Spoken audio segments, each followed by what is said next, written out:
Yesterday I was triggered, which resulted in me baking off a cookie that was in my freezer. And there's nothing wrong with having a cookie. It's that I had it because I was triggered. And I don't want to talk about the trigger right now because I really am still triggered. So I'm going to get up and make me some tea, but well, I can talk a little bit about the trigger actually.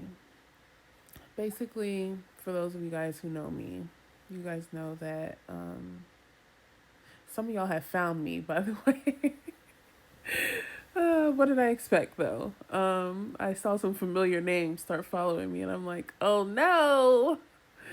But I had a bakery um, here in New York, and through years of just setback after setback after setback, and then some forward moving things happen, but ultimately I decided it was time to close it. And since then, it's been about 2 months. I've been just traveling and resting and reading and writing and figuring out what I want to do next. Because if I'm being honest, when I started my bakery, I had a list of goals and I hit all those goals. And then I had to come up with new goals. And that's when I believe the problem started.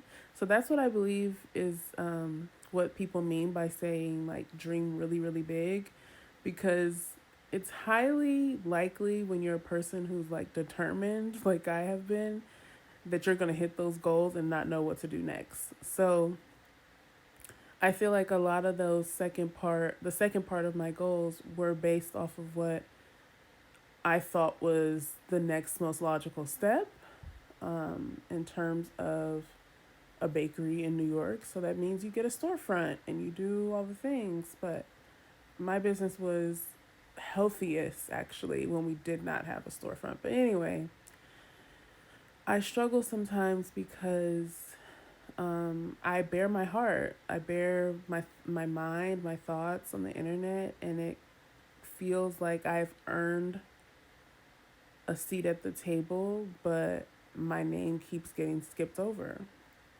in so many different ways.